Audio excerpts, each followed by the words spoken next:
Je vais partager mon écran.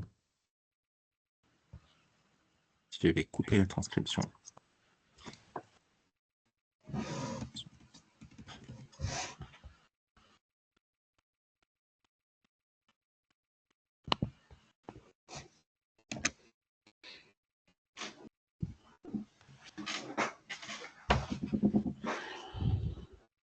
Bien, bonjour à tous et à tous.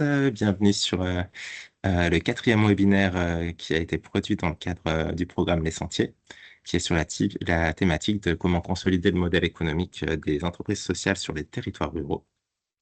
Avant de commencer, je vais me répéter encore une fois, pour que ce soit à l'aise pour tout le monde, n'hésitez pas à couper vos micros, les participants. On aura des temps de questions-réponses à la fin de chaque témoignage. N'hésitez pas à lever la main ou à faire remonter vos questions dans le chat au fur et à mesure. On a une collègue qui est ici et qui les prendra et qui les posera aux intervenants à la fin de chaque témoignage. Et on se laissera un temps de 15-20 minutes en fin de webinaire pour que vous puissiez ouvrir vos micros et poser directement vos questions aux différents intervenants. N'hésitez pas également à afficher votre visage sur la caméra. On va dire un petit temps où on va partager cette présentation, puis après, c'est une mini-présentation, et puis après, on passera en visio pour tout le monde, et c'est plus sympa de pouvoir se voir. Et donc, n'hésitez pas à mettre vos remarques ou vos questionnements, ou partager aussi vos contacts dans le chat, si jamais ça peut permettre à des gens de se mettre en lien. Du coup, le programme Les Sentiers, c'est un programme qui est porté par une structure qui s'appelle le KIF. Le KIF, c'est une association qui a été créée il y a 2-3 ans et qui regroupe aujourd'hui plusieurs autres associations qui sont des incubateurs de l'économie sociale et solidaire. Et du coup, c'est aujourd'hui le KIF qui porte Les Sentiers. Et dans le cadre du KIF, on a plusieurs métiers. On a un premier métier qui va permettre aux structures de porter Je suis en train de me rendre compte que je te pique la parole, Sandy. Peut-être que je peux te la relaisser. Du coup, je vais juste peut-être me présenter. Moi, je m'appelle Lucas. Je suis chargé de mission chez Rhônapia, un incubateur qui est placé en Auvergne-Rhône-Alpes. Et on est plusieurs chargés d'accompagnement aujourd'hui présents ici, dont Sandy. Et Sandy, je vais te transmettre le micro à ce moment-là et te permettre de te présenter. C'est pas grave. Du coup, oui, Sandy Loapre. Donc, moi, je suis chargée de mission implantation à l'adresse Normandie. Donc, effectivement, le programme Les Sentiers, c'est un des programmes qui a été développé par le KIF, donc qui est un collectif d'une dizaine de structures d'accompagnement dans l'innovation sociale en France. L'objectif de la création de ce collectif, c'est vraiment de se mettre ensemble pour expérimenter des choses qui sont parfois difficiles à faire seules et du coup pouvoir les mener à plus grande échelle aussi, et également de transférer les compétences qu'on peut développer en créant différents programmes. Je peux passer à celle d'après. On a déjà au niveau du KIF développé plusieurs actions, notamment un programme d'accompagnement qui s'appelle Épilogue dans le domaine de la mort. C'était sexy comme thème pour démarrer nos activités. On a également développé un programme en partenariat avec la MSA sur le domaine inclusion et ruralité, donc en particulier sur les enjeux d'alimentation en ruralité. Et puis, on travaille aujourd'hui donc sur un référentiel d'évaluation d'impact social pour que nous aussi, à notre échelle, du coup, on puisse évaluer l'impact qu'on a sur les projets, les structures qu'on accompagne. Et donc, Les Sentiers, qui est le programme dans lequel se situe ce cycle de webinaires. Donc là, on arrive au 4e webinaire dans le cadre donc, de ce programme d'accompagnement à la pré-implantation en ruralité. On a quelques mots après, voilà. Je te repasse la parole, Lucas. Je te remercie. Désolé encore. Les Sentiers, c'est un parcours du coup qui a été, donc c'est une expérimentation qui va durer 2 ans et on arrive au démarrage de la 2e année du second programme. C'est un programme qui est structuré plutôt autour de 3 temps forts. Un premier temps de 2 jours qui permet d'accompagner une douzaine de structures de l'ESS autour de la question du choix d'un territoire, autour de la question d'une stratégie d'essaimage et et qui travaille aussi sur une étude de faisabilité territoriale. Au terme de cet accompagnement de jour, l'idée, c'est que vous puissiez avoir une idée claire de quelles sont les différentes typologies d'essaimage qui sont possibles pour les structures de l'ESS. Vous arriviez à vous positionner, vous, en tant que responsable d'association ou de structure de l'ESS globalement, sur quel territoire vous avez envie d'aller explorer. Donc ça, c'est les 2 premiers jours. Ensuite, il y a un accompagnement en local qui est fait par les incubateurs partenaires du KIF et qui vous permet de venir comprendre le fonctionnement du territoire sur lequel vous souhaitez essaimer. On, on vous aide à le décrypter, on vous aide à vous mettre en relation avec des partenaires potentiels, que ce soit des partenaires opérationnels qui pourraient devenir des collaborateurs avec lesquels vous pourriez coopérer pour mettre en place vos innovations sociales sur ces territoires, comme des partenaires qui sont plutôt des partenaires financiers et qui pourraient financer ces actions-là. Le 3e temps fort, ce sera de nouveau un séminaire de 2 jours qui arrive à la suite de cet accompagnement sur mesure en local et qui vient traiter plutôt la question de l'adaptabilité de votre solution et des premières étapes qui vont permettre l'expérimentation sur ce territoire. En parallèle de ça, il y a du coup ce contenu dont parlait Sandy sur la ruralité. Donc, on arrive au 4e webinaire sur les enjeux autour de l'essaimage en ruralité.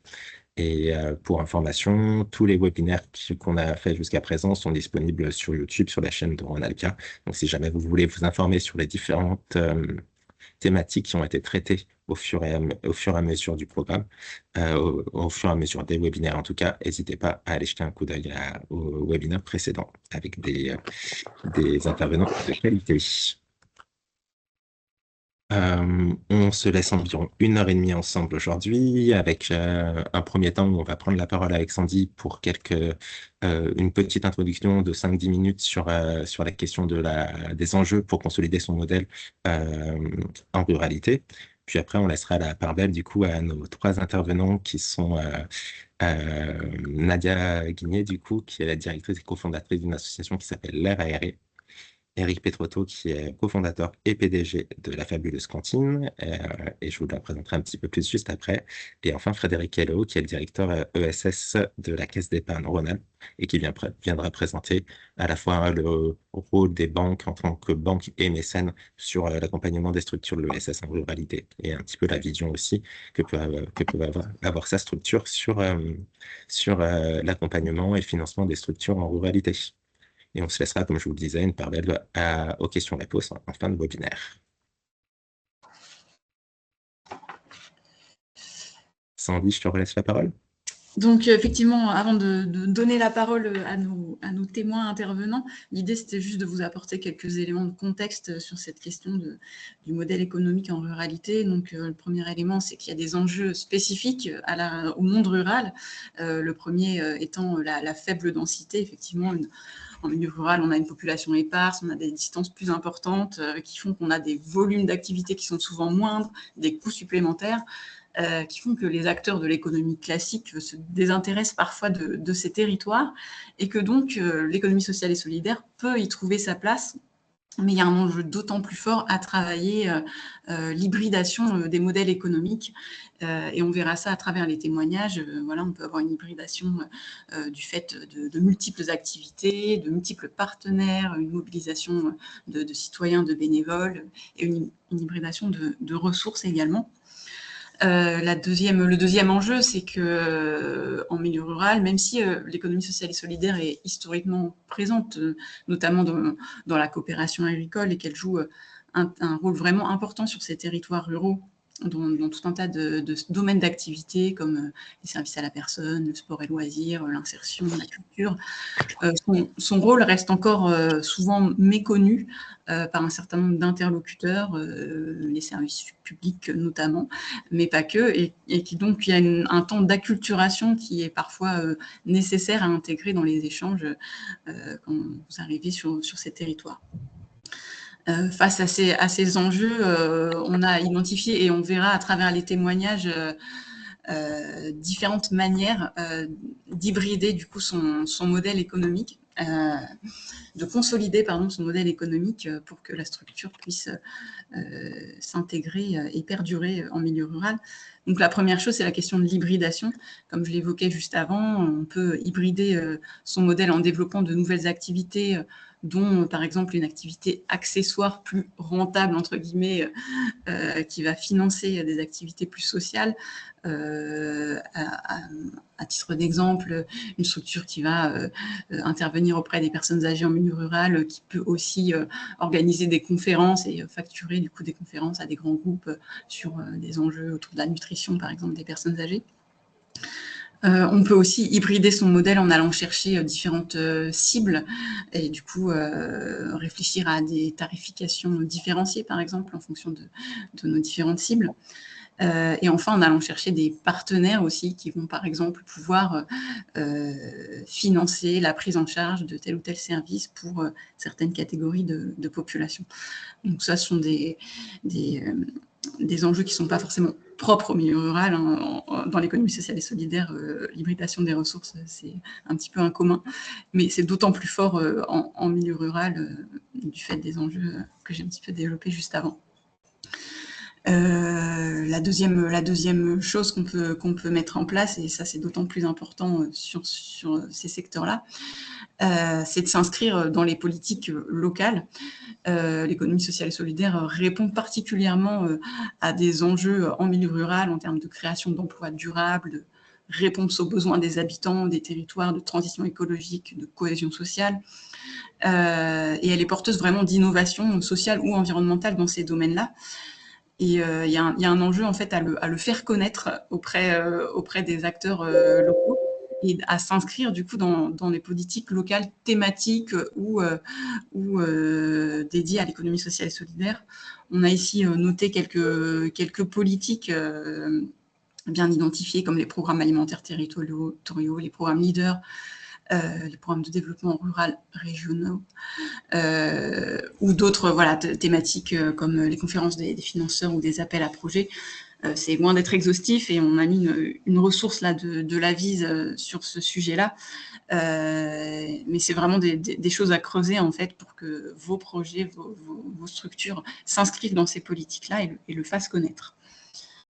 Une fois qu'on a identifié ces politiques-là, on a différents modes de contractualisation avec les collectivités. Donc là, on a repris un schéma, vous allez retrouver sur le lien la fiche de façon plus lisible, mais notamment avec les collectivités locales, il y a plusieurs manières de travailler en fait. On peut travailler sur la commande publique avec à l'intérieur différentes manières de contractualiser, ou bien avec des fonctionnements de type appel à projet, subvention. Mais il est important en fait pour les structures de l'ESS de bien connaître le fonctionnement des collectivités pour pouvoir s'inscrire dedans et contractualiser en fait dans la durée, ce qui permet de sécuriser aussi les modèles économiques. Et il y a dans certaines notamment collectivités territoriales, une expérimentation de nouveaux instruments financiers, comme des budgets participatifs, des plateformes de financement participatifs aussi, abondés par les collectivités, qui sont vraiment fléchés sur les structures de l'ESS. Donc voilà, tout ça, ce sont des éléments à creuser pour vraiment consolider son action en lien avec la politique locale. Et puis pour conclure, parce que je ne veux pas être trop longue et je préfère donner la parole aux intervenants, l'idée c'est vraiment il y a un enjeu global à faire reconnaître le rôle de l'économie sociale et solidaire sur les territoires et à nouer, comme je le disais, des relations solides avec vos partenaires, donc vos partenaires locaux, qu'ils soient collectivités, qu'ils soient privés. Le rôle des banques peut aussi être important, vous accompagner vous accompagner dans la durée, soutenir la trésorerie et financer votre développement. C'est chez toi, Sandy? Non, bah, je ne sais pas, j'entends un truc. J'ai vu qu'une nouvelle personne venait d'arriver. Est-ce que vous pouvez couper votre... Super, merci Cécile. Et puis enfin, pour ouvrir un petit peu le champ des débats aussi ou des échanges, dans l'ESS et en milieu rural, d'autant plus, il y a un intérêt à peut-être creuser aussi les pistes de coopération et de mutualisation. Alors, bon, j'ai noté quelques éléments comme ça, mais les groupements d'employeurs, les tiers-lieux qui peuvent être des lieux vraiment rassembleurs, les pôles territoriaux de coopération économique, tout ça, ce sont des dispositifs ou des manières de coopérer sur le territoire qui peuvent être d'autant plus intéressantes pour consolider les modèles.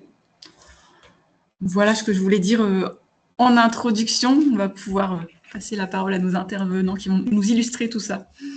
Tout à fait. Donc, on vous a prévu aujourd'hui un panel avec 3 intervenants ils viennent du coup de 3 structures différentes, avec des typologies de structures et des moyens d'action différents. Euh, on a Nadia qui va pas mal nous parler justement de cette question de la relation long terme qu'elle a pu développer aujourd'hui avec les collectivités territoriales sur les différents territoires où son projet est installé et est également en essaimage. Au niveau d'Eric, on a une vraie expérience de l'essaimage en milieu urbain, puis des tentatives en milieu rural avec une hybridation de modèles et plein de petites actions qui ont permis à travers cette hybridation de venir renverser le modèle initial. Et puis enfin, on a Frédéric qui nous partagera son expérience du financement des structures de l'économie sociale et solidaire et de la vision aujourd'hui de la Caisse d'épargne Rhône-Alpes autour de l'accompagnement et le financement de ces structures en ruralité. Donc, peut-être pour commencer, je vais couper du coup mon partage d'écran et je vais te donner la parole, Nadia. Euh, Est-ce que tu peux peut-être pour commencer, Nadia, présenter l'RARE, où est-ce que vous en êtes actuellement et, euh, et votre modèle actuel? Eh bien, merci Lucas. Bonjour à tous. Donc, en effet, je suis Nadia Guigné. Je suis la cofondatrice et la déléguée générale de l'association L'Air Aéré. Donc, L'Air Aéré est une association qui est née en octobre 2019, qui a pour mission de maintenir le lien social et prévenir la perte d'autonomie des seniors ruraux. Et pour cela, on mène des actions et des animations d'ateliers collectifs qui permettent d'agir en prévention primaire sur la santé physique, la santé mentale et la santé sociale des seniors. On pourrait se définir comme étant un centre de loisirs itinérant pour seniors, en sachant que aujourd'hui, c'est un modèle qui n'existe pas dans l'univers, les centres de loisirs pour seniors. Il existe aujourd'hui des accueils de jour quand on parle de personnes fragilisées. Eh bien, en fait, nous sommes l'équivalent d'un accueil de jour, mais pour des personnes qui sont encore en autonomie, enfin encore autonomes et qui souhaitent maintenir cette autonomie le plus longtemps possible. Aujourd'hui, on est présent, alors on est né en 2019 sur le territoire du Beaujolais, donc au nord de Lyon. Aujourd'hui, on agit sur 4 collectivités du Beaujolais, à savoir Beaujolais-Pierre Doré, la communauté ouest-rhodanienne, l'agglo de Villefranche et Belleville, donc la communauté de communes de Belleville-Saône-Beaujolais. Nous sommes présents depuis 2024 également dans le département de l'Ain, où nous intervenons sur les collectivités qui sont le long de la Saône. Et comme l'a dit tout à l'heure Lucas, nous sommes en implantation sur la Loire et plus particulièrement sur le nord de la Loire, avec 4 collectivités également.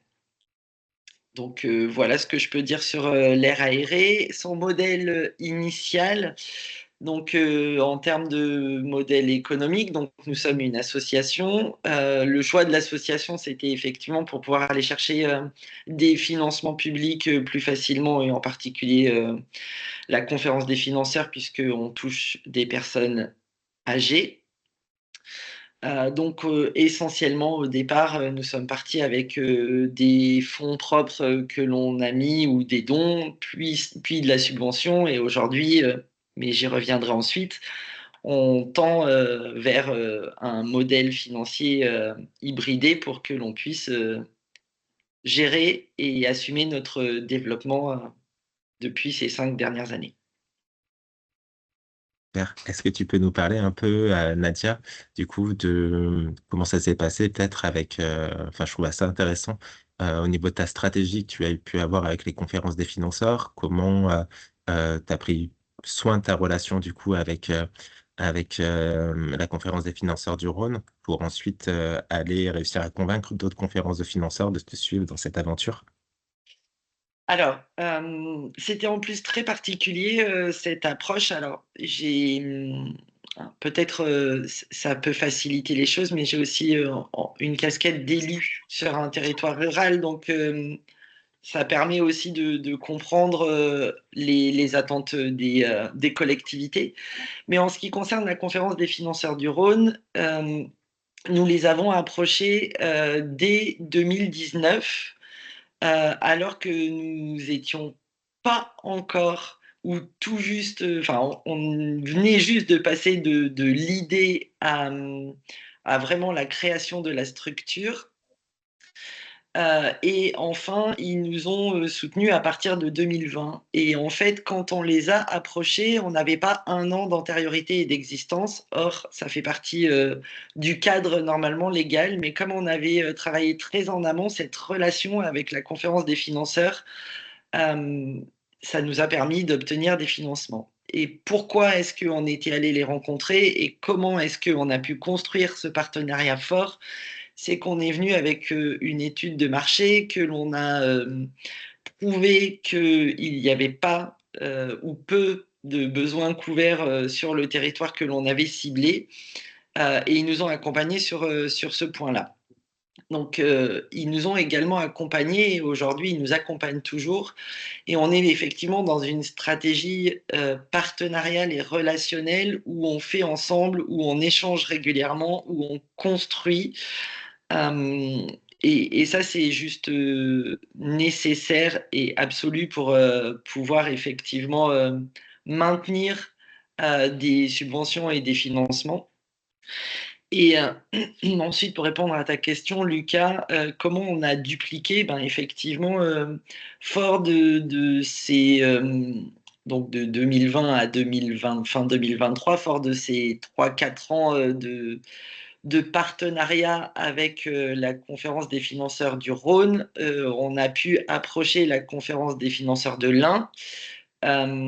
Et d'ailleurs, ils nous ont aussi, enfin, il faut préciser aussi que au-delà d'une relation qu'on pourrait avoir entre financeurs et financés, c'est bien plus que ça, puisque le département du Rhône a pu nous ouvrir des portes avec leur homologue de la Loire, de l'Ain, pardon, pour qu'on puisse aller chercher des financements.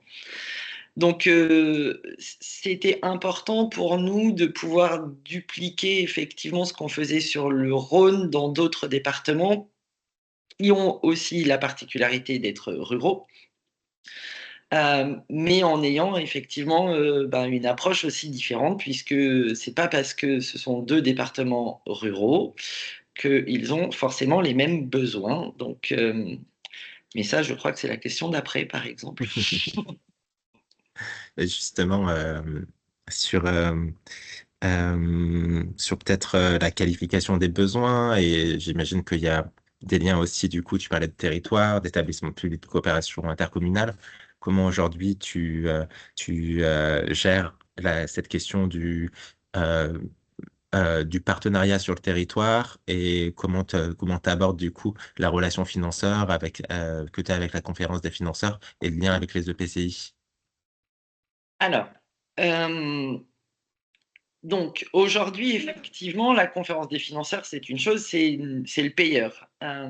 Mais par contre, c'est ensuite un travail constant de déploiement des activités sur le territoire. Et pour cela, c'est effectivement d'identifier des EPCI, donc des communautés de communes, d'identifier les besoins sur ces EPCI, mais aussi d'identifier ce qui existe déjà, aussi, parce que c'est important.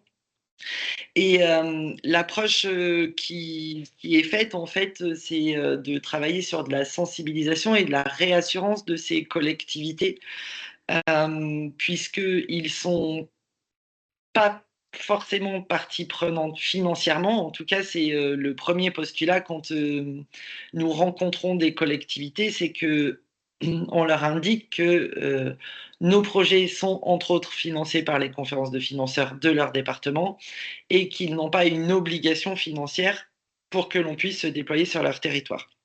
Donc ça, c'est important. Par contre, ils sont quand même partie prenante sur une partie opérationnelle, les EPCI, ou sur une partie financière, mais je dirais alors financière cachée, mais je m'explique, à savoir nous mettre à disposition des salles ou nous mettre à disposition un espace public pour qu'on puisse effectivement venir avec le camping-car que vous avez pu voir dans la présentation de l'air aéré. Voilà, c'est important aussi pour nous de travailler ce partenariat avec les collectivités sur cet aspect de mise à disposition de salles, d'espaces publics, de branchements électriques. Et puis, un dernier point aussi, c'est d'identification ou de sourcing de bénéficiaires parce que c'est aussi important qu'ils soient impliqués dans cette partie-là. Et ça nous permet d'alléger une certaine charge de notre travail au quotidien. Et moi, je me pose la question aussi, est-ce que tu as développé aujourd'hui, avec l'expérience que tu as derrière toi, avec l'air aéré, des techniques, des méthodes que tu pourrais transmettre ici sur comment réussir à maintenir le lien avec les financeurs ou les structures publiques et faire en sorte qu'ils soient toujours des alliés pour ton projet sur le territoire. Et par là, j'entends aussi comment tu arrives à continuer à les embarquer sur du financement pluriannuel, alors qu'aujourd'hui, on est beaucoup dans le SS sur du financement à l'innovation, à l'investissement à un moment donné, et moins sur ce financement long terme. Alors, il y a plusieurs choses. La première, c'est effectivement de pouvoir aussi transmettre des bilans et des éléments factuels. Ça, c'est important pour que l'on puisse maintenir la confiance. Donc, en 2024, on a fait une mesure d'impact social qui nous a permis effectivement de réassurer les financeurs que nous avions jusque-là et d'embarquer de nouveaux financeurs. Et puis, c'est un contact régulier, c'est des rencontres régulières, c'est de l'échange régulier, c'est ne pas cacher les difficultés qu'on peut avoir, mais aussi montrer les réussites que l'on a. Donc, c'est aussi important. Et quand je parle des difficultés que l'on a, je pourrais faire effectivement peut-être rapidement un petit retour d'expérience sur le département de l'Ain. Donc, comme je vous l'ai dit, depuis début 2024, on s'est développé, on a souhaité s'implanter et agir sur le territoire de l'Ain.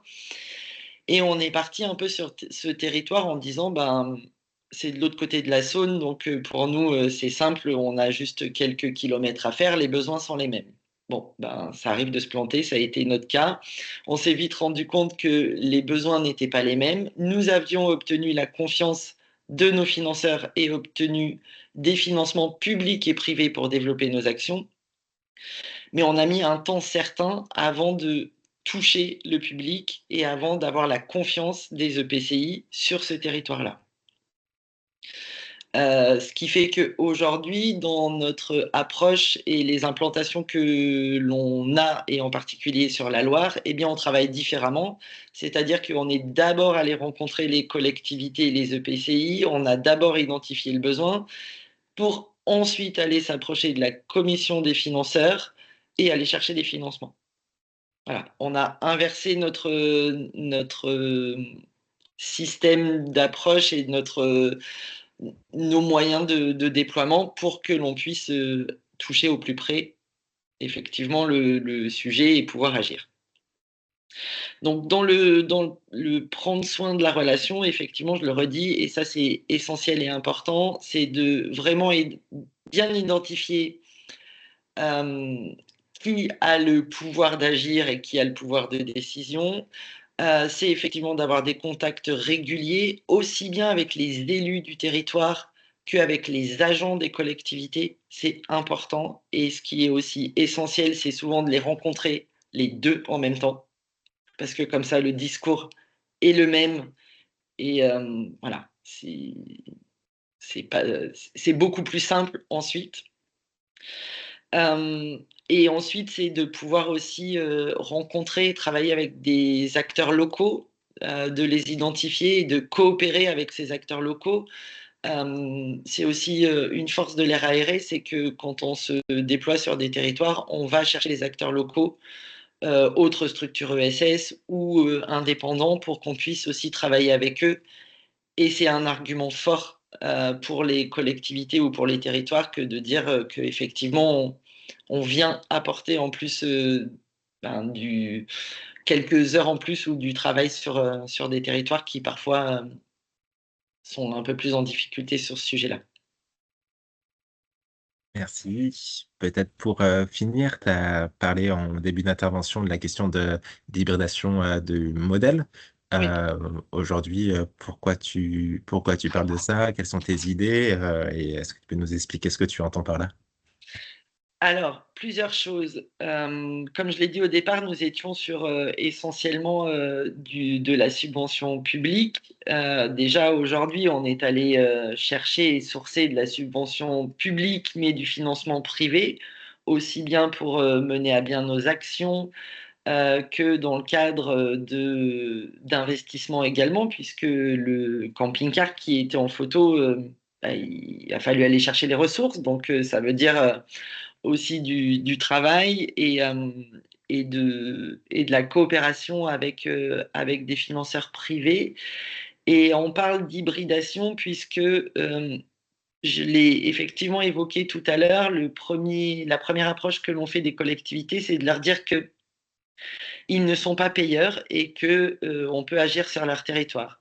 Pour autant, certaines collectivités viennent à nous et nous propose de contractualiser ou en tout cas de pouvoir agir en leur nom ou pour eux. Alors pas forcément en délégation de service public, on n'en est pas tout à fait là aujourd'hui, mais en tout cas on s'en approche très fortement. Et aujourd'hui, effectivement, nous sommes prestataires de certaines collectivités, que ce soit des CCAS ou des EPCI, pour agir en leur nom sur leur territoire. Ça, c'est le premier point. Et ensuite, l'autre sujet d'hybridation, c'est que on n'agit pas seulement. Alors, on travaille évidemment essentiellement avec des collectivités, mais aussi avec des structures privées, type résidence senior, résidence autonomie et autres.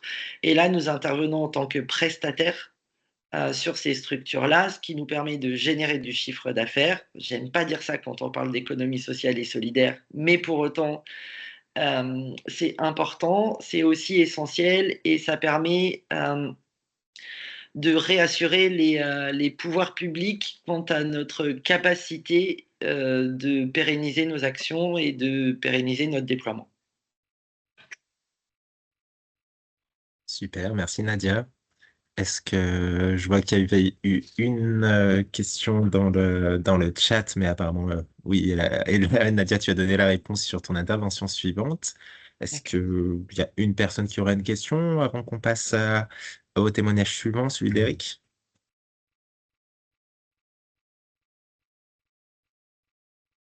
Très bien, et ben du coup, Eric, si tu veux bien ouvrir ton micro, je vais te donner la parole pour la suite.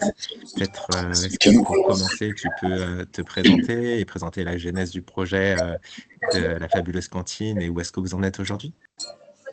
Merci Lucas, oui bonjour à toutes et à tous. Donc je suis Éric Petrotto, je suis l'un des 3 cofondateurs du projet de la fabuleuse cantine qui est né à Saint-Étienne en 2017 sous forme associative pour venir réfléchir à comment on peut créer du lien sur un quartier spécifique, en l'occurrence un quartier un peu particulier parce qu'il y avait une école du design, enfin il y a toujours une école du design, un laboratoire du CNRS, une ancienne manufacture d'armes réhabilitée en quartier créatif avec des incubateurs. Donc c'est un quartier nouveau entre habitants et dynamique territoriale qui mélange école et entreprise et incubateur. Et on s'est projeté sur la création d'un lieu, on pourrait nommer un tiers-lieu, mais plutôt un restaurant tiers-lieu. J'insiste sur le mot restaurant parce que le médium principal sur lequel on s'est appuyé, c'est la nourriture. Et dans la nourriture, un projet agroalimentaire où on venait réfléchir à comment on lutte contre le gaspillage alimentaire, comment on maille un territoire et comment on fait de ce médium une opportunité, une super occasion pour créer du lien social et trouver les clés de plus d'inclusion. C'est comme ça qu'est né effectivement le projet de la fabuleuse cantine. Donc aujourd'hui implanté sur plusieurs territoires, mais beaucoup densifié en Auvergne-Rhône-Alpes et il a énormément évolué avec plusieurs constats. Le premier, c'est effectivement l'épisode Covid est venu rebrasser énormément de cartes. Mais même au-delà de l'épisode Covid, c'était plutôt la pérennité d'un lieu de vie, d'un tiers-lieu, sans s'épuiser rapidement, sans épuiser tout le monde rapidement et avec une pérennité du modèle économique assez hybridée pour que effectivement on ne dépende pas de subventions publiques. On n'est pas contre les subventions publiques, mais à être complètement trop dépendant, on fragilise effectivement, en tout cas c'est comme ça qu'on percevait et qu'on le perçoit aujourd'hui, on fragilise notre modèle. Donc on est plutôt dans la recherche de fonds publics aujourd'hui pour venir initier, amplifier, densifier des actions d'intérêt général dans notre projet et pas dans le cœur même de ce qui construit le modèle économique du cœur d'activité. Aujourd'hui, la Fabulous Cantine, donc on est quelques années plus tard, est passé effectivement cette crise sanitaire et toutes ces réflexions. On a 3 structures. On a une structure qui est cette association historique dont on a changé le code APE et qui est aujourd'hui très focusé sur la programmation sociale et culturelle, qui est un code APE culturel. On a créé depuis un fonds de dotation pour venir amplifier les actions d'intérêt général dont je vous parlais juste avant. Et donc, ça s'appelle la Fabuleuse Expérience et ça vient sur le champ de l'alimentation durable, mais un peu plus largement que ça, l'approche d'économie circulaire, régénérative et même des approches où un digital plus humain. On vient construire des actions comme des parcours pédagogiques, des prix réduits pour les étudiants ou les minima sociaux, ou des actions spécifiques pour lutter contre certaines précarités, en l'occurrence la solitude des étudiants. Voilà, donc c'est des actions très ponctuelles, mais qui viennent être effectivement complètement implémentées dans les Fabulous Cantines. Donc, une association à fond de dotation et le corps et le cœur de tout ce qui agite aujourd'hui l'économie, c'est une SAS qui n'a pas l'agrément ESU, parce qu'à l'époque, il fallait 3 ans d'activité pour venir montrer une forme de patte blanche, même si nos statuts intègrent complètement les prérogatives pour être ESU. Il n'existait pas encore à cette époque, c'est en 2019, la possibilité, dès la création, d'être inscrit dans le SS. Nous, on en fait un prérequis parce qu'on trouve que ça vient un peu figer un projet économique à impact et que ça vient aussi, dans un développement, amener un ton où on vient être attentif à la parité, au plus bas et au plus haut salaire, être attentif au rapport aux dividendes et à ce qu'on laisse pour à la fois rendre plus robuste un modèle et puis globalement ce qu'on peut aussi venir rétribuer pour aussi saluer les prises de risque, parce que ça, c'est aussi important de le souligner. Et donc, on n'a pas cet agrément ESU, mais tout est inscrit dans nos statuts pour pouvoir l'avoir. Et au bout de 3 ans, quand il a fallu passer le Covid et le demander, effectivement, on était trop développé et trop hybridé avec des filiales pour que la structure qui est venue instruire vienne comprendre quelque chose en disant « Ok, vous faites des prix réduits pour les étudiants, vous n'êtes pas les seuls, c'est pas trop…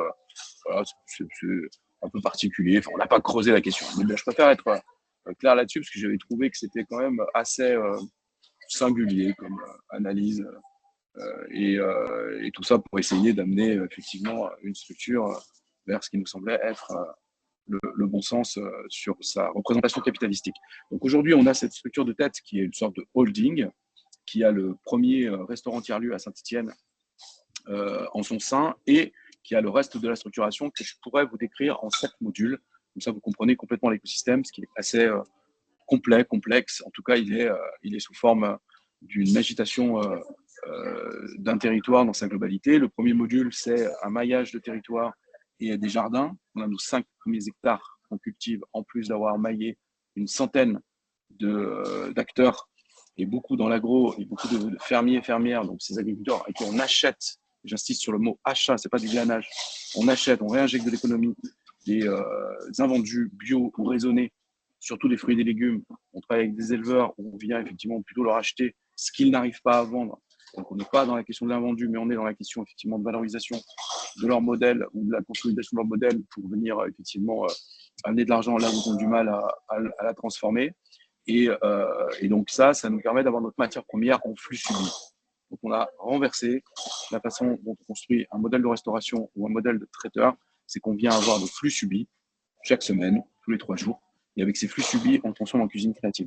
Donc, une fois qu'on a ce premier modèle effectivement d'achat de matières premières et avec nos jardins, un complément de fruits et légumes pour amener toujours une cuisine créative, on a notre deuxième module qui est le plus important, qui est un laboratoire de transformation. C'est ni une conserverie, c'est ni une légumerie, c'est ni une cuisine centrale, c'est une grande cuisine.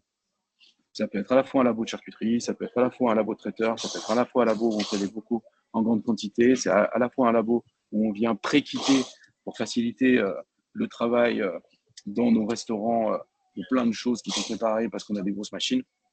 Et donc ça, c'est le deuxième module. Le troisième module, logistique. Quatrième module, commercialisation. Cinquième module, le service traiteur, éco-responsable, très important dans notre modèle économique, qui est très en lien avec le laboratoire de transformation. Sixième module, les restaurants tiers-lieux. Là, on est dans des véritables vitrines, lieux de privatisation, où on peut faire des actions diverses, hybrides, comme un tiers-lieu peut le faire. Donc, c'est là où on vient y intégrer l'intérêt général, mais on vient surtout, effectivement, avoir une capacité à faire connaître le projet sur un point donné et servir une cantine du midi, une autre offre le soir, des brunchs, voilà, plein de choses. Et le septième module et dernier module, c'est la formation, donc des cours de cuisine, mais aussi des modules pédagogiques qui permettent de former des collectivités, voilà, des personnes qui, sur des approches de résilience alimentaire, alimentation durable, anti-gaspi, mais même, je dirais, un peu plus loin, comment faire tiers-lieu, on vient effectivement entrer dans ce champ de la transmission. Et donc, ces 7 modules forment chez nous ce qu'on a appelé, alors, j'aime pas le mot franchise, je ne sais pas si c'est une licence de marque ou une duplication ou des joint ventures, vous appelez ça comme vous voulez, mais on va l'appeler franchise de territoire. Pourquoi? Parce que si on vient s'implanter, et c'est le projet là dans les quelques années qui arrivent, dans d'autres territoires, on vient tout ou partie à amener les modules. Si vous arrivez sur un territoire et qu'il y a déjà plein de choses qui existent, des tiers-lieux, je sais pas, une ceinture verte qui est venue fédérer des agriculteurs, etc., on va plutôt travailler sur des notions de coopération territoriale sur les modules existants, tant que nos modules indispensables, on peut nous les dérouler. Avoir un laboratoire et effectivement avoir à minima un service traiteur éco-responsable. Et donc l'hybridité, effectivement, et l'agitation économique réalisée avec ces 7 modules nous permet aujourd'hui de pouvoir adresser plein de champs sur ces questions de comment on mange demain. Et donc ça peut être l'offre de restauration de l'auditorium de Lyon, amener dans le cadre de B2B ou B2C, donc mariage, anniversaire, mais aussi séminaire, team building, effectivement des services de traiteurs, mais aussi dans nos lieux, du coup, voilà, organiser des karaokés, des concerts, si les concerts, des débats, mais aussi une cantine du midi. Et donc tout ça construit le modèle économique de la fabuleuse cantine. Merci pour toutes ces clés de compréhension de votre système. Lors de la préparation, on avait ensemble discuté à la fois la question du rapport à la ruralité du projet de la fabuleuse cantine et à la fois sur 2 expériences bien précises qui auraient été une tentative de réplication du modèle de restaurant à Cahors qui n'a pas pris et la transformation, et la création de cette conserverie avec un accueil bien plus positif de la part du territoire dans lequel vous vous êtes implanté. Est-ce que tu peux nous décrire un petit peu ces 2 expériences d'essaimage d'une certaine manière? Là où on a implanté effectivement ce laboratoire de transformation, là, cette conserverie, c'est complètement dans un petit village de 600 habitants, à Bussy-Albieux. Alors il est stratégique, c'est-à-dire qu'il est en plein cœur de 3 grandes métropoles. Si vous destinez un rayon à 80 km à vol d'oiseau, vous êtes au centre, à l'épicentre de la métropole de Clermont-Ferrand, la métropole de Lyon et la métropole de Saint-Étienne. Il s'avère que nous, on a la chance d'avoir des terres et beaucoup d'acteurs qui travaillent à la fois historiquement en bio et beaucoup de maraîchers maraîchères. Donc, on s'est mis à moins de 3 km des fermes. C'est-à-dire qu'en gros, c'est Monsieur Patate qui vient tous les lundis matins frapper à la porte et en même temps qui nous amène ses invendus et ses œufs, parce qu'il a 2000 poules. Il vient prendre le café. Donc, on a une sorte de proximité comme ça où on a créé 6 emplois en local. Vraiment, les gens du coin. Et là, pour le coup, c'est effectivement plutôt très, très positif. L'accueil, la façon dont on vient s'inscrire dans la dynamique du territoire et travailler là où ça n'existait pas. Personne ne travaillait en flux subi, n'avait envie de s'enquiquiner avec les queues de pleurotes. Et nous, on adore. Et donc, en gros, entre lactofermentation, plus effectivement toutes ces transformations, on vient jouer, même sur les 5 hectares qu'on plante, ils sont vraiment à Sainte-Foy-Saint-Sulpice, à 3 km de la conserverie. Il n'y a aucun paysan qui est en train de faire ce qu'on est en train de faire dans les champs, quoi. Avec une petite forêt nourricière, en plantant des légumes qui sont une complétude de ce dont on a besoin nous, et donc qui ne rentrent absolument pas dans une forme de concurrence ou qui nous voient comme une espèce de néo je ne sais quoi qui d'un coup ne savent pas comment mettre des bottes dans un champ. Donc voilà, tout ça, on s'intègre, je trouve, de manière assez harmonieuse. Et ça, c'est génial. Mais on n'agite pas la vente là-bas. On agite la production. L'autre témoignage, effectivement, sur le rapport à la réalité dans une duplication, alors on n'y est pas allé comme ça en claquant des doigts. Nous, on a fait 3 levées de fonds. Je suis en train de finir la 4e. Et en gros, dans les levées de fonds, c'est assez singulier. On a pas mal de gens qui sont venus investir chez nous comme s'ils venaient investir dans la tête d'un projet qu'ils avaient, eux, dans leur tête. Et en l'occurrence, dans le cas de Cahors, c'est un de nos investisseurs qui, dans son village de naissance, parce qu'il a vendu son entreprise, parce que voilà, il a plutôt bien réussi, il souhaite encore transformer son village en éco-village. Et donc, c'est dans un tout petit village à côté de Cahors qui s'appelle Luzèche. Et du coup, il y a une base nautique assez complètement incroyable, d'ailleurs assez merveilleuse.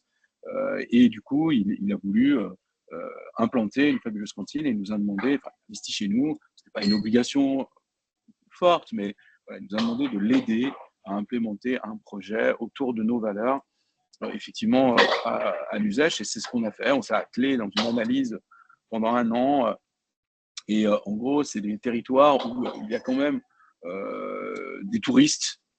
Et ça, c'était quand même très important, nous, dans notre analyse, parce qu'entre locaux et touristes, on pouvait gagner du temps pour embarquer effectivement toute une population, parce qu'on sentait bien et on sent bien qu'il y a une jeunesse qui, elle, a complètement épousé les nouveaux codes, mais qu'il y a aussi une ancienne génération qui, pour le coup, n'est pas complètement sensible en tout cas, à nos approches sur la place du végétal versus la place du carnet, sur ces approches de cuisine créative et de jardin où, effectivement, si vous habitez en plein centre de Lyon, vous entendez très peu d'oiseaux et vous n'avez pas trop de carottes à aller chercher quand vous sortez de chez vous. Mais quand vous êtes en ruralité, c'est complètement une autre approche. C'est-à-dire que ce bon sens paysan, ils l'ont presque jamais quitté, j'ai envie de vous dire.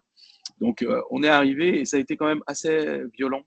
Je pense qu'il y a eu une violence qui était double, c'est-à-dire à la fois une non-compréhension d'amener des codes de nouvelle alimentation, mais aussi parce que vous arrivez avec celui qui veut transformer le village et qui n'est pas forcément le plus aimé parce qu'il y a la nouvelle personne qui a réussi, qui revient et qui peut bousculer des anciens qui ne souhaitaient pas que le village se transforme. Donc, c'est une sorte de mélange. Je ne peux pas parler d'une sorte d'échec absolu dans toutes les ruralités avec des projets comme la fabuleuse cantine, mais ça nous a quand même très échaudé en nous disant que on voyait bien qu'il y avait des pulses dynamiques qui se mettaient en œuvre assez facilement dès qu'on était sur des territoires où toutes les questions du régénératif, de la transition écologique, climatique, de résilience aussi, de réapprendre à faire avec ce qu'on a, d'économie circulaire, étaient très avancées.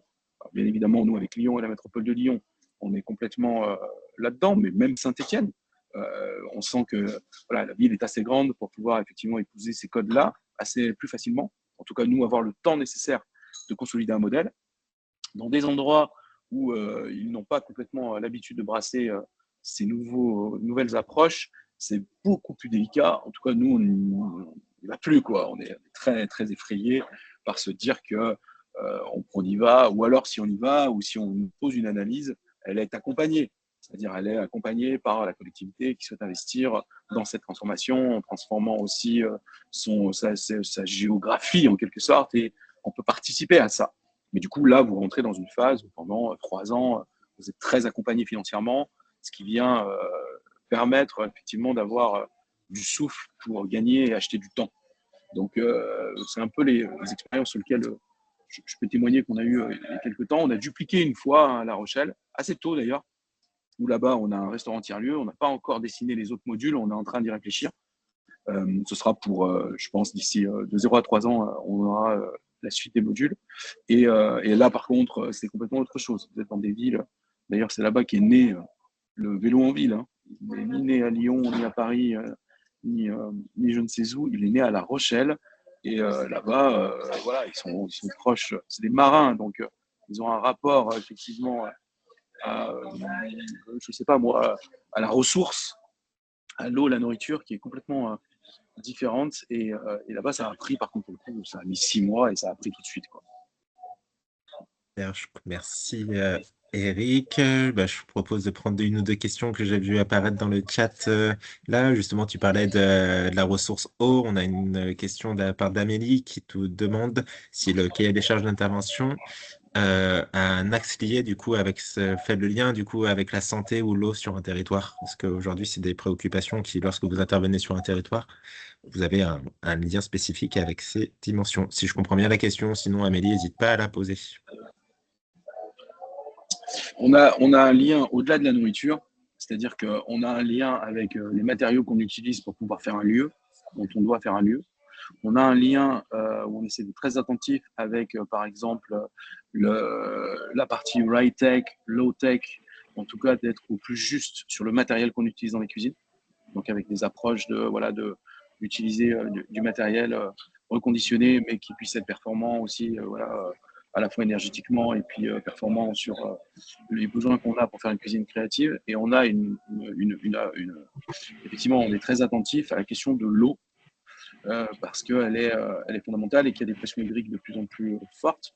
Alors comment on traite ça? Sur la partie, on va dire de ce qui est au-delà de la nourriture, on a un contenu, il faut un contenant. Et au-delà du contenant, il faut une chaise pour venir accueillir contenant et contenu. On travaille beaucoup. J'entends des gens poncer. Je ne sais pas si. Il n'y a que moi qui entends un bruit, non? Non, j'attends un bruit aussi. Si vous pouvez couper vos micros, je pensais que ça venait de chez toi. Non. Et en gros, on a construit depuis quelques années toute une dynamique de coopération territoriale avec des acteurs un peu clés comme le porcelainier Revol. On a fait le premier service éco-responsable avec leurs résidus industriels qui s'appelle Now. Et donc, du coup, on a eu cette approche d'être attentif au contenant et de faire vivre une expérience globale. Pas donneuse de leçons, mais vous venez vivre ça et c'est fait avec ce même respect ou résilient. On travaille avec Fermob pour le mobilier extérieur, Roset pour l'intérieur, quelques effectivement brocanteurs CHR spécialisés. Donc on vient construire nos lieux où on essaie de trouver à la fois des histoires qu'on raconte, donc ils ne se ressemblent pas, mais ils se tiennent au niveau du design, du design d'espace, et donc d'être attentif aussi au beau. Et donc ça, c'est des approches avec ces gens-là. Et ensuite sur la cuisine, on a un de nos associés qui travaille sur cette question du reconditionné. Donc c'est la maison Patet, inoxier.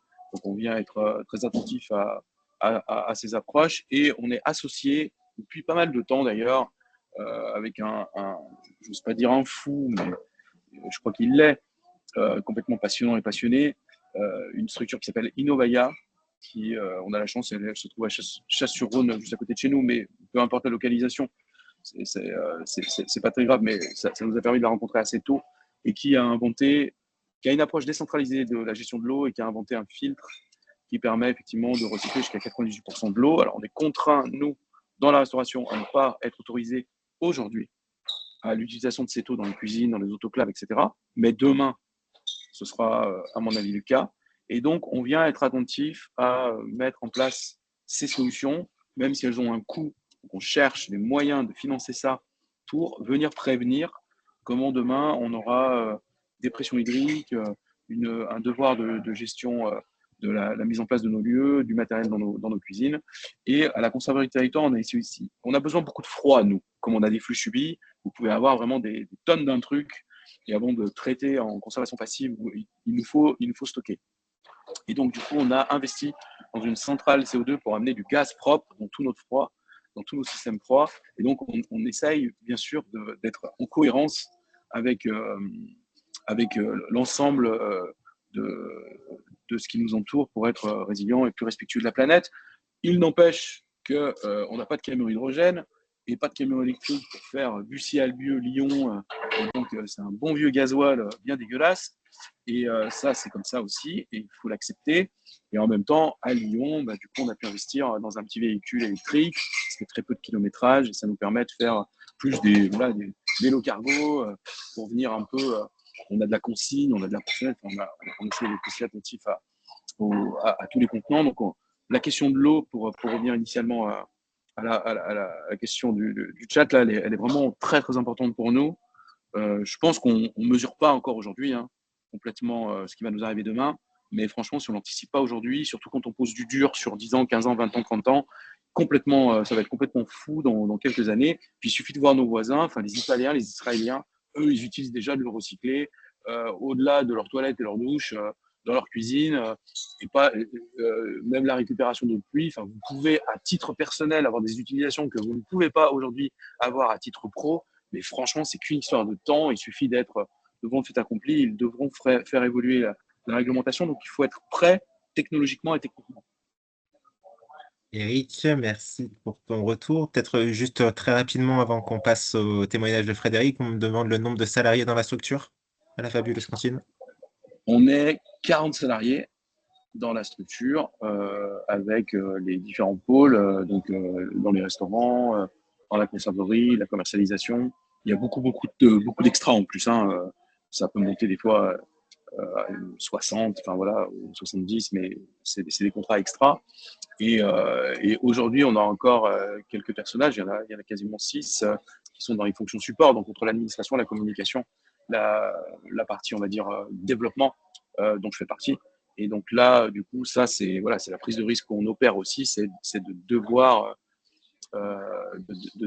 effectivement passer à une certaine échelle pour que l'absorption des fonctions support soit quasiment invisible, elle ne le sera jamais, mais en tout cas qu'elle ne vienne pas peser complètement sur l'activité. Une quarantaine, ouais, on est une quarantaine, je viens de voir passer un petit 40. Très bien. Eh ben, merci Eric. Il y a une autre question. Je la vois, la question sur le financement des franchises. Mais on va peut-être laisser Frédéric parler en premier pour qu'on ne mange pas trop et on viendra à l'oral traiter cette question sur la fin. Frédéric, est-ce que tu m'entends? Oui, Forêt Claire. Bonjour à tous. Bonjour Bonjour tout le Frédéric, monde. merci d'avoir accepté de témoigner aujourd'hui. Donc tu es directeur de l'ESS sur la Caisse d'épargne en Rhône-Alpes.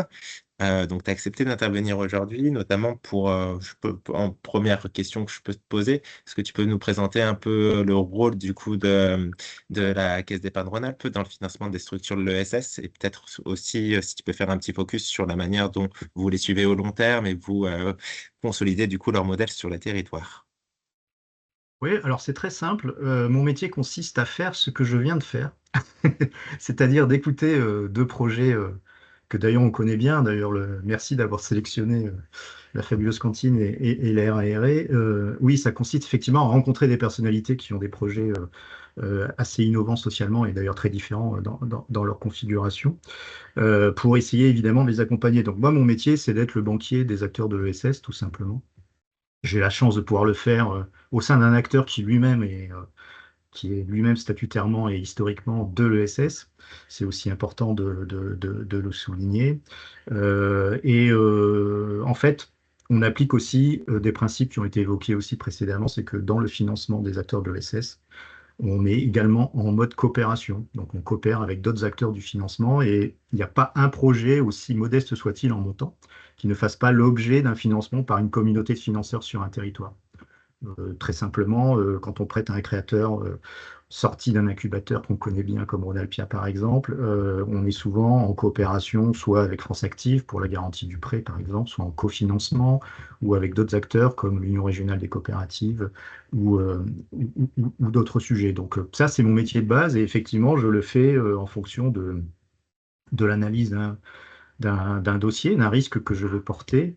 Et en fait, tout commence par une rencontre assez humaine, avant de passer à la notion de dossier, de business plan, etc., etc. Donc c'est pour ça que je le disais, c'était pas qu'une blague.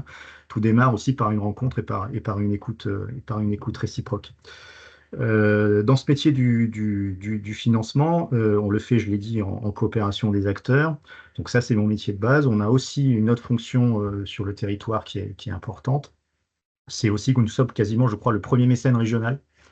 Alors, le territoire de la Caisse d'épargne Rhône-Alpes, je ne l'ai pas dit, c'est l'Isère, l'Ain, la Haute-Savoie, la Savoie et le Rhône. Oui, on ment un peu sur notre appellation. Nous ne sommes pas la Caisse d'épargne Auvergne-Rhône-Alpes. J'ai deux excellentes caisses autour de moi. Au nord, bien sûr, j'ai Clermont-Ferrand, la caisse Auvergne-Limousin, et donc Loire-Dôme-Ardèche, dont le siège est à Saint-Étienne. Donc oui, effectivement, on est appelé à accompagner, à suivre, à juger à différents stades du développement d'une entreprise, de sa possibilité, de sa pérennité. Et très rapidement, au cours de cette histoire, on en arrive aussi à accompagner des levées de fonds par des partenariats ou des accords que l'on peut avoir, même informels, avec notamment des fonds impact qui permettent de soutenir le développement d'une structure. Quand je vous dis ça, je n'ai pas différencié territoire ruraux d'un autre territoire, hein. La problématique, elle est finalement exactement la même, hein. C'est quelle est ma capacité à démontrer ma pérennité au-delà même de mon utilité sociale, la pérennité de mon modèle économique, la pérennité qui va faire en sorte que dans mon métier, je prête pour être remboursé, quoi, quelque part. Dans cette fonction donc d'accompagnement, dont je l'évoquais rapidement, la fonction de mécénat, donc premier mécène du territoire, on a effectivement une fondation qui avait jusqu'à présent 3 axes qu'on a fondus en 2. Là, c'est un scoop puisque c'est pas encore totalement officiel. Donc, on a un axe qui est clairement économie sociale et solidaire, où on va accompagner tout le champ des projets innovants ou même installés sur notre territoire. Donc là, toute fragilité, toute problématique de transition de transitoire, toute problématique d'entrepreneuriat peut être accompagnée. Et puis un deuxième champ qui est celui de la durabilité des territoires, on va dire, je ne sais plus comment on l'appelait, ça va me revenir tout à l'heure, où là on va aborder vraiment des questions de transition énergétique et d'écologie en fait. Donc voilà, donc ça c'est plusieurs millions d'euros qui sont effectivement accordés en mécénat tout au long de l'année par nos sociétaires en fait, hein, puisque nous avons un statut coopératif. Voilà un petit peu ce que je peux vous en dire. Donc là, il n'y a rien de différenciant entre un territoire et un autre, une typologie de territoire et un autre. Ça, ce sont des fondamentaux qui sont importants. Voilà, la pérennité du modèle, évidemment. L'intervention des financeurs en coopération, ça, c'est vraiment très, très important. Et ensuite, une coopération qui s'inscrit aussi dans des écosystèmes, et c'est là où on peut voir des différences. C'est que l'économie sociale et solidaire ne peut pas prospérer en dehors d'un écosystème. Il n'y a pas que des financeurs dans cet écosystème. On va y rentrer évidemment des collectivités territoriales, des structures d'accompagnement comme les incubateurs qui sont derrière. Et c'est effectivement là où d'un territoire à l'autre, on va trouver des différences de structure, mais aussi des différences affinitaires, on va dire, d'élus. Ce que disait très bien Nadia tout à l'heure. Quand vous avez un élu qui est très sensibilisé sur ces sujets-là, c'est plutôt facile. Et puis quand vous allez dans d'autres territoires où vous avez des élus qui, au mieux, ne savent pas ce qu'est l'ESS et au pire, ont plutôt une attitude hostile, comme on peut le vivre actuellement d'ailleurs dans certaines parties du territoire, bah, ce sera un tout petit peu plus compliqué et il faudra utiliser certainement d'autres possibilités. Mais finalement, là aussi, hein, on n'entreprend pas dans l'ESS tout seul, quel que soit le territoire, et on n'entreprend pas sans tenir compte d'un écosystème que l'on peut avoir autour de soi. En tout cas, moi, c'est ce que je constate, hein, effectivement, sur l'ensemble du sujet. Après, la ruralité, bah, ça, je vais enfoncer quelques portes ouvertes, mais on a des problématiques qui sont bien spécifiques à ce type de territoire quand même, hein, si on parle d'alimentation, d'agriculture, de santé, de mobilité, d'éducation, de tourisme, voire de réindustrialisation dans certains cas. Donc là, on a vraiment des problématiques bien particulières et qui font l'objet effectivement d'initiatives et de coopération entre acteurs pour essayer de trouver des réponses sur ces sujets-là. Dans le domaine de la transition énergétique, il y a aussi des COP territoriales. J'ai eu l'opportunité d'assister à certaines d'entre elles à l'échelle d'un EPCI, par exemple. Et effectivement, il y a autant de possibilités et d'ouverture vers des projets d'acteurs liés à l'économie sociale et solidaire. Voilà ce que je peux dire un peu dans cette première remarque. Si vous voulez quelques éléments chiffrés, j'ai le plaisir d'accompagner 1600 structures à peu près sur mes 5 départements avec 14 collaborateurs. Mais derrière ces collaborateurs-là, on a aussi mis en place des coopérations internes au sein de la Caisse d'épargne. On maille plusieurs métiers différents, puisqu'il se trouve qu'on a cet atout-là, c'est que nous sommes le premier financeur privé des collectivités territoriales. Donc vous voyez à peu près les enjeux de coopération qu'on peut aussi mettre à disposition de nos structures. Nous sommes également le premier financeur privé du logement social. Ça, c'est très important, notamment sur les territoires ruraux, quand on veut aborder la question, par exemple, du logement des apprentis ou la question du logement des personnes âgées en recherche d'alternatives à l'EHPAD. Je pourrais peut-être vous donner quelques exemples tout à l'heure. Voilà, ça, c'est vraiment des sujets où on peut ouvrir nos carnets d'adresses, notre maillage, et on essaie d'être une partie prenante de cet écosystème, ou de ces écosystèmes de l'ESS que j'évoquais tout à l'heure, pour, au-delà même du financement, au-delà même du mécénat, qu'on puisse aussi offrir un champ de jeu un peu élargi à des acteurs qui voudraient s'aimer sur d'autres parties de notre territoire, voire même au national, puisque je crois qu'au national, c'est 20 000 structures que nous avons, 140 collaborateurs qui sont dédiés à l'ESS, et on échange aussi d'une caisse à l'autre. Chaque caisse est très indépendante sur son territoire. Ça, c'est une caractéristique de notre groupe, qui est un groupe très bien centralisé. Mais là aussi, on peut ouvrir, pour ceux qui veulent sortir de notre région Auvergne-Rhône-Alpes, vers d'autres correspondants, effectivement. Et il nous arrive, et Rhône-Alpia nous aide bien à faire ça d'ailleurs, d'accueillir des projets d'essaimage qui sont nés ailleurs et que nous aidons à s'implanter sur notre territoire.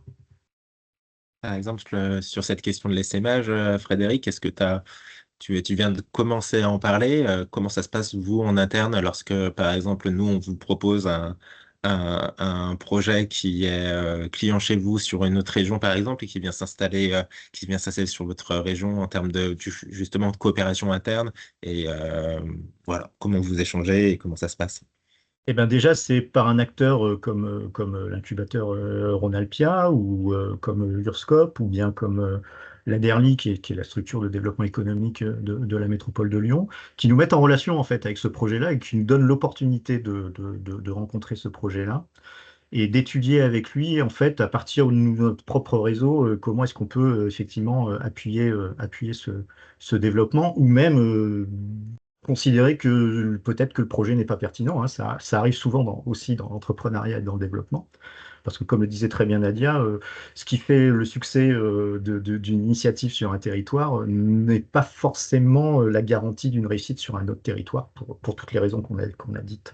Donc c'est un peu ça qu'on veut aborder avec la question. Après, je te cache pas que il y a beaucoup de projets qui sont très parisiens dans leur naissance et très pertinents sur leur territoire et qui veulent en fait de manière presque très centralisatrice là pour le coup déployer une antenne d'un concept sur ce territoire-là sans en avoir aucune attache en fait.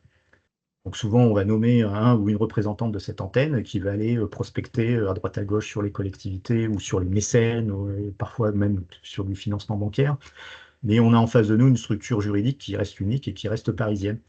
Et ça peut poser un certain nombre de problèmes, notamment en termes d'adaptation, puisque justement, la caractéristique de l'ESS, c'est quand même d'être ancré sur son territoire et d'avoir ses spécificités de territoire.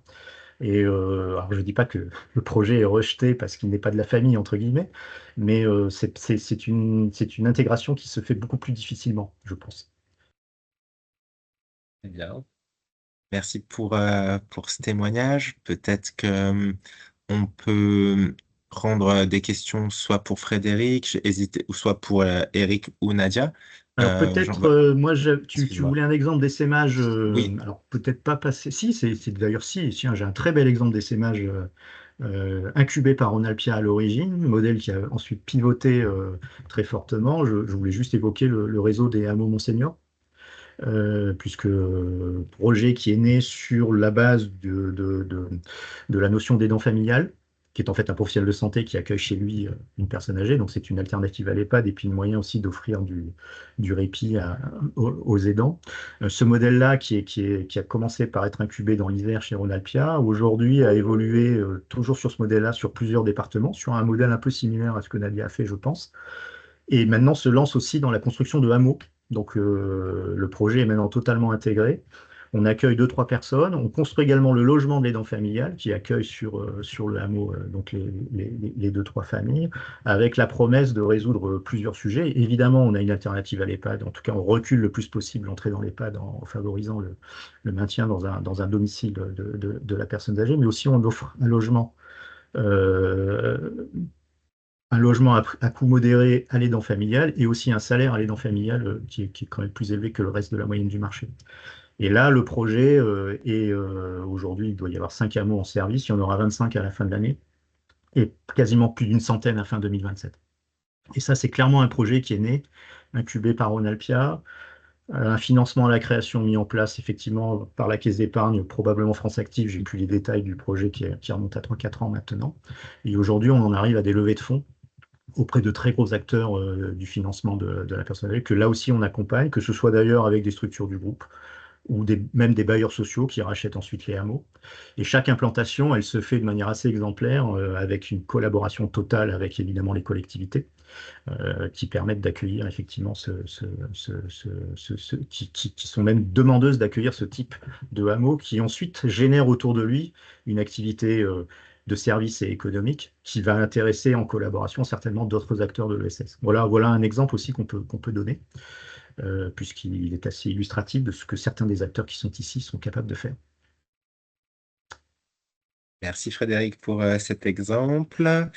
Je vous laisse du coup, participants, si jamais vous avez une question pour Frédéric, en priorité peut-être, et puis ensuite pour Nadia ou pour Eric, n'hésitez pas à lever la main pour poser votre question.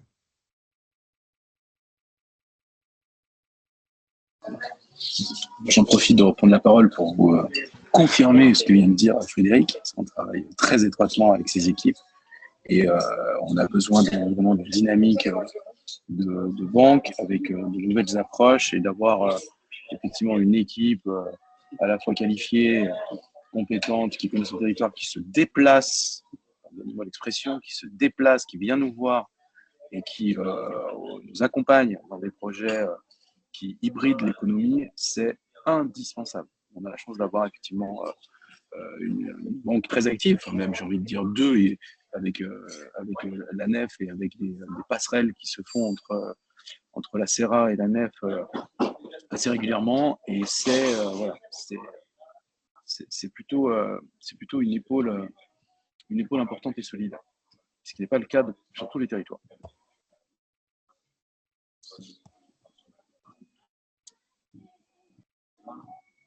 Très bien. Je vois que... Oui, parfait, vous levez la main, j'allais vous demander. Vous avez le micro coupé par contre?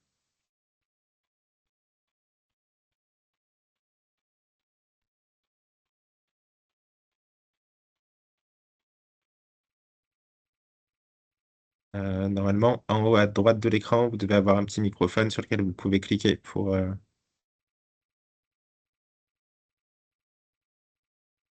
Ça marche pas? Et je peux pas activer votre micro. Peut-être est-ce qu'il y a une autre personne qui a une autre question en attendant pour Eric, Frédéric?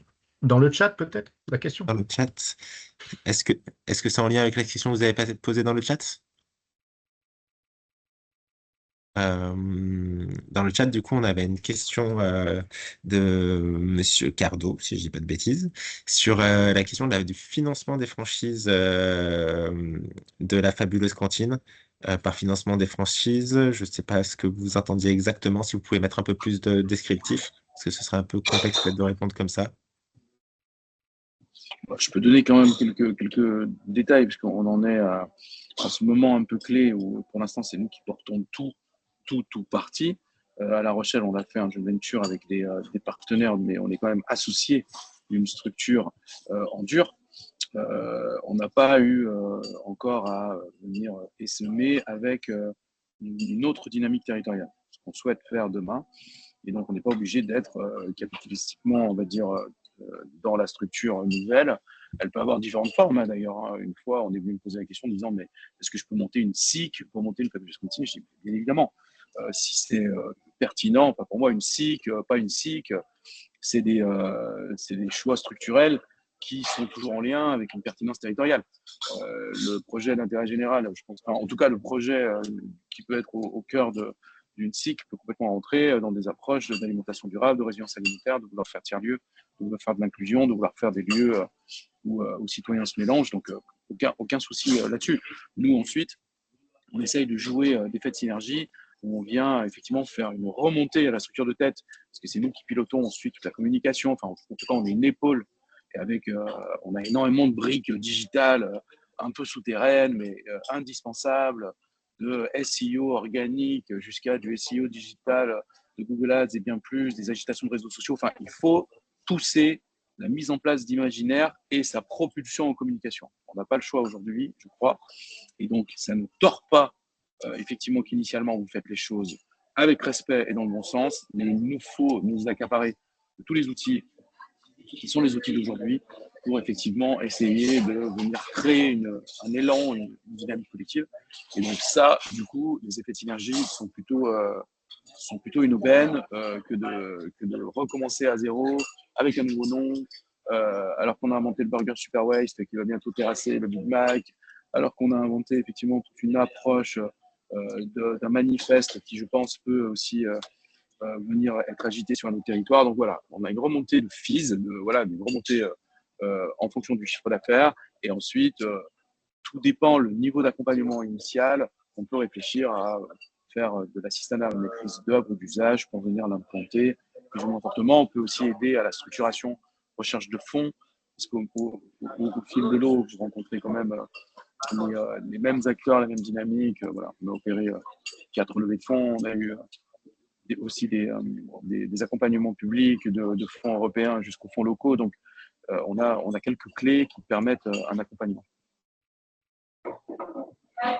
Et on a un peu dans la même veine aujourd'hui, c'est ce qu'il y a des liens financiers avec les franchisés. Est-ce que c'est une franchise qu'on entend à l'aune de ce qu'on voit sur une franchise? Tu parlais du Big Mac de McDonald's, par exemple, tout à l'heure. Aujourd'hui, on a une seule duplication où on est en gestion déléguée, c'est en joint venture, donc on a 30% de cette structure, donc on n'en a pas la gestion, mais on vient depuis le début être en formation, en accompagnement, et on a un lien capitalistique. Moi, souvent, pour rien vous cacher, on est vraiment sursollicité, un peu de partout, Marseille, Lille, Nantes, etc. Le premier rendez-vous, voilà, je pense que souvent les gens me détestent, mais au moins on est cash, parce que en l'occurrence, si on veut avoir de la reconversion, enfin, en fait, ça reste des métiers de la restauration, ça reste des métiers où on travaille le soir, ça reste des métiers où, effectivement, on vient faire des brunchs le dimanche, ça reste des métiers où vous gérez de l'humain et vous connaissez absolument tout ce qui est de l'ordre de la gestion et du management, d'avoir quasiment une 50aine de personnes à gérer. Ça, c'est pas parce que vous êtes dans un projet à impact ou dans un projet, effectivement, qui a un peu plus de sens. Vous attirez plus de talents, évidemment, et c'est tant mieux. Mais en l'occurrence, ensuite, il y a une sorte de rythme où vous retrouvez un peu les préoccupations d'une structure qui grandit et qui est plus traditionnelle dans ses approches de mes avantages, mes rémunérations, etc. etc. Ces choses-là, si vous voulez, c'est pareil. Par exemple, j'ai pas mal de structures qui viennent me voir qui ont plutôt des approches, on va dire, d'accompagnement en insertion. Nous, on n'a pas fait ce choix-là parce que le niveau de cuisine qu'on demande, pour être à la fois hybride et à la fois prendre ses flux subis et d'être complètement dans une forme de nécessité de créativité, on n'a pas pu mettre en place un projet où on vient être une structure d'insertion. Donc, je viens, dans un premier rendez-vous, donner assez d'éléments pour qu'on vienne voir si, effectivement, l'écosystème qu'on a posé, qui est un exemple, hein, d'autres peuvent naître, et fort heureusement, peut rentrer dans la dynamique imaginée des personnes qui se rapprochent de nous. Et après ça, on peut passer à d'autres étapes. Mais on n'est pas obligé d'avoir un lien capitalistique avec la structure qui souhaite effectivement travailler avec nous. Merci Eric. Ludovic, tu as une question? Oh, oui, bonjour. J'avais 2 petites questions pour Frédéric et Lou. Moi, je suis dans une structure d'insertion, un chantier d'insertion notamment, et on a développé un concept d'habitat modulaire transportable qu'on veut mettre à disposition des collectivités pour l'habitat d'urgence, l'habitat inclusif ou l'habitat partagé.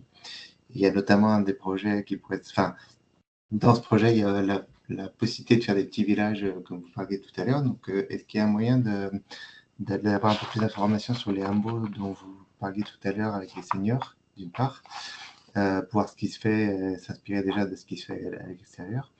Et puis, peut-être aussi plutôt, est-ce que vous avez des contacts sur la Loire-Atlantique? Parce que moi, j'ai sollicité la Caisse d'épargne pour ce projet et ma chargée d'affaires avait l'air de dire que la Caisse d'épargne ne pouvait pas nous accompagner sur ce genre de projet. Donc voilà, un petit peu... Ok, bah, moi ce que je vous propose c'est de m'écrire. Oui. Je pense que Lucas, tu passeras mes coordonnées et puis je Bah, vous c'est mettrai en bien relation effectivement avec le projet Hameau Monseigneur, qui a 2 prestataires, je crois, constructeurs de mémoire. D'accord. Et puis sur la Loire-Atlantique, je sais que Marie, qui nous coordonne au niveau national et qui est en ligne, pourra peut-être même dans le chat vous mettre un nom de personne à contacter sur la Loire-Atlantique, mais il n'y a aucune raison, effectivement. Je ne connais pas la nature du métier ni l'endroit où vous vous êtes adressé, mais généralement, dans ces métiers bancaires où on est devenu hyper spécialisé, même si on essaie de travailler de plus en plus en D'accord. synergie, il faut vous assurer que la fonction de votre interlocuteur, elle correspond bien à votre activité. Ok. Voilà. Donc, je regarderai ça. N'hésitez pas même Ouais. de donner les coordonnées de la personne qui vous a répondu, comme ça je pourrais voir D'accord, de merci. quel service elle est. Je vois qu'il n'y a pas d'autres questions pour l'instant. Est-ce que vous voulez prendre chacune une minute la parole pour clôturer? J'entends par là Nadia, Frédéric et Eric. Peut-être juste un conseil de votre point de vue pour des structures qui voudraient essaimer en ruralité, si vous aviez un conseil à leur donner.